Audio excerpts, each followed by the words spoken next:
Listo, buenas tardes. Estamos con Cintia Borja, le quiero agradecer por su tiempo. Le voy a pedir que se presente y le acabo de explicar un poco cómo es este curso, qué características tiene. Cintia, si nos ayudas presentándote. Ya, perfecto. Bueno, soy Cintia Borja, soy profesora de psicología en la San Francisco, dicto principalmente clases, dicto clases variadas. Psicología general, por ejemplo, psicología experimental, que hacemos pequeños experimentos también en las clases. No nos enfocamos tanto en metodología, en temas por ejemplo, de crear la pregunta como tal, pero sí hablamos de hipótesis, de métodos hasta cierto punto. Siempre es cuantitativa en esa clase, eso sí, porque como tenemos poco tiempo, hacemos cuantitativo para que sea un poco más rápido. Yo estudié, mis primeros estudios fueron en neurociencia, fue una licenciatura en neurociencias y comportamiento en una universidad que se llama Vassar College. Después tengo una maestría en psicología general con mi especialización en autismo y trastornos del desarrollo en Boston University. Y ahorita estoy por terminar, estoy sufriendo igual en mi tesis también, en mi doctorado, igual que es psicología, y la tesis es sobre autismo. Eso. Gracias, Cintia. La primera pregunta que creo que nos hemos topado al momento que sobre todo están las chicas de esta materia, ya tienen una idea, tienen algo que quieren averiguar, y ahora, ¿cómo deciden la metodología? O sea, ¿cómo escojo? ¿Cuándo escojo cuanti, cuándo escojo quali o mezclo? ¿Qué nos recomendarías? Ya. Siempre creo que el escoger un método debe basarse también en una pre-investigación de ver qué está sucediendo en el área. Entonces, si es que ya saben un poco el tema que quieren hacer, ya tienen una idea de la literatura en el área, ¿verdad? Si es que la literatura, por ejemplo, se orienta a cuantitativo, yo me orientaría también a cuantitativo. Si es que la literatura se orienta a cualitativo, le seguiría. Pero también depende de cuánta información hay del tema. Si es que yo he revisado la literatura y no existe realmente mi tema o la pregunta parecida a lo que yo tengo no existe, es preferible irse por cualitativo. Porque es siempre más exploratorio, siempre más para enterarte qué está pasando, para ver más o menos, y usualmente el cualitativo luego lleva a una posible investigación cuantitativa. También mi recomendación siempre es leer bastante sobre los dos diferentes métodos para ver cuál le hace a uno sentirse más cómodo. Porque yo, por ejemplo, personalmente estoy siempre más cómoda con cuantitativo. Para mí, yo soy una persona muy así concreta, todo lo que yo leo siempre tiene que ser muy directo, muy con números, con cosas así. Para mí eso funciona mejor. Entonces, cuando, por ejemplo, yo iba a hacer mi disertación, empecé a irme hacia el lado de cualitativo. Pero entre más trabajaba la pregunta que quería hacer, más le empecé a dudar al cualitativo, porque yo decía, yo no estoy cómoda con cualitativo, no es mi tema, no es mi forma de ser. Entonces, terminé cambiándole un poco para terminar en cuantitativo. Entonces, también yo personalmente les dijera, piensen un poquito en con qué se sienten más cómodos, leer un poco sobre ambas estrategias de investigación para ver cuál la sienten más propia, ¿no?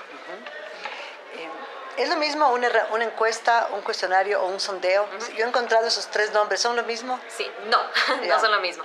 El sondeo usualmente es bastante más general. No siempre son las mismas preguntas para todos. Es, por ejemplo, salir aquí a la San Francisco, al patio, y hacer preguntas a la gente un poco para conocer sus opiniones, pero se permite más flexibilidad.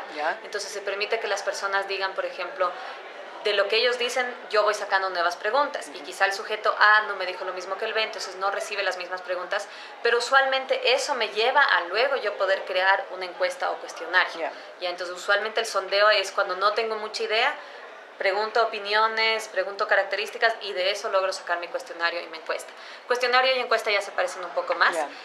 Cuestionario usualmente es basado un poco más a veces son preguntas abiertas, por ejemplo, versus encuesta muchas veces son preguntas más cerradas. Pero esos dos, en cambio, ya se acercan bastante más a comparación de el sondeo. Y el sondeo también no es necesario que sea con una población estandarizada ni representativa. Entonces no tengo que decir en el Ecuador existe 30% de mujeres y 70% de hombres, y entonces en mi muestra va a haber el mismo porcentaje. Eso no es necesario en un sondeo.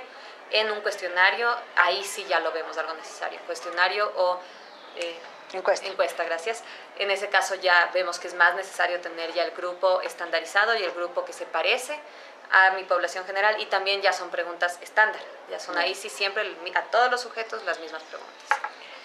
¿Qué recomendaciones nos das para construir un cuestionario?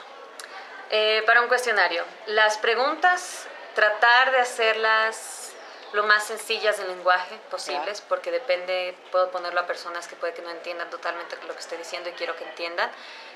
También siempre recomiendo inclusive a mis estudiantes que cuando crean una encuesta que se la den a familiares, a gente alrededor para ver si es que se termina de entender. Muchas veces nosotros escribimos algo y pensamos que todos lo entienden y no necesariamente es así. Entonces, darles las preguntas y pedirle, escríbeme un parrafito o una línea sobre qué te estoy preguntando. Y así estamos seguros de que estamos preguntando las cosas como deberíamos o como de verdad pensamos que estamos preguntando. ¿Qué más? Sobre construir un cuestionario, mantenerlos cortos, no hacer un cuestionario de 100 páginas porque la gente se cansa. ¿Cuántas preguntas? ¿Hay algún Depende número? un poco, no, depende un poco de la investigación. Depende de qué estoy tratando de investigar, de cuántos sujetos necesito, cuántos sujetos voy a tener, qué tanto son preguntas. Por ejemplo, si son preguntas que son emocionalmente pesadas, la mantengo un poquito más corta. Si son más superficiales, puedo hacerlas un poco más largas. Porque hay que pensar siempre cuánto le demora al participante llenar. Si le demora mucho, si yo le pido tienes que llenar esto y te va a demorar 2 horas, voy a perder participantes rapidito. Si le digo esto te demora máximo 10 minutos, voy a tener más participación. Entonces sí tener eso también siempre en cuenta. ¿Cuánto tiempo le puede demorar a la persona terminar de llenar esto? Otra sugerencia que suelo dar es empezar en grande, empezar con muchas preguntas. Y después ir eliminando, ir viendo, a ver, estas se parecen a esta y mira, en realidad en estas dos estoy preguntando exactamente lo mismo, quizá las convierto en una y así voy eliminando. Y así me aseguro de que todas mis ideas estaban plasmadas en el papel y después voy viendo cuáles no me sirven tanto, cuáles puedo ir quitando. Ya, una consulta más. Yo tengo que, las preguntas que voy haciendo, me imagino, tienen un constructo detrás, ¿no es cierto? Por ejemplo, en temas de recursos humanos, que es comunes a este grupo, yo quiero evaluar el liderazgo en una organización, ¿ya? Entonces debo tener un constructo de liderazgo y luego derivar los ítems. O, por ejemplo, la percepción de la gente sobre el autismo, digamos que es una encuesta de percepción. Debo tener claro qué es percepción o qué quiero evaluar para luego de ese concepto derivar ítems. Me imagino ese es el proceso o hay otro. Eso es la mejor forma de ir, de yo tenerlo claro porque así mis preguntas van a salir claras. Si es que yo no lo tengo en claro, mis preguntas van a salir mezcladas y no voy a ni yo saber qué estoy preguntando. Entonces, primero sí es importante yo tener claro qué voy a medir. Entonces, qué cosas, ahí siempre es variable dependiente, variable independiente, y si no tengo variables, por lo menos definir lo que podría lucir dentro de la pregunta de investigación como mi variable, ¿verdad? Entonces, definir bien eso, tener eso bien en mi mente, tener bien en mi mente qué es exactamente lo que quiero medir. Si es que es percepción, entonces me voy a dedicar a que mis preguntas sean percepción, que no sea más allá de la percepción, que no sea la opinión de los otros, que no sea este aspecto social. Entonces ahí sí me voy a dedicar a que mis preguntas sean eso, y así en cada pregunta puedo siempre de mi pregunta que está en el cuestionario regresar a mi pregunta de investigación y ver si realmente me está ayudando a responder mi pregunta de investigación o si es un extra que debo y puedo eliminar simplemente. ¿Qué preguntas no debería ser en un cuestionario? ¿Cuáles debo eliminar o evitar? Las preguntas que en sí la pregunta sea sesgada. Eso hay que tener mucho cuidado, porque muchas veces al preguntar algo, lo preguntamos ya diciéndole la respuesta. Dame un ejemplo para ver si... Por ejemplo, si es que yo pregunto a alguien,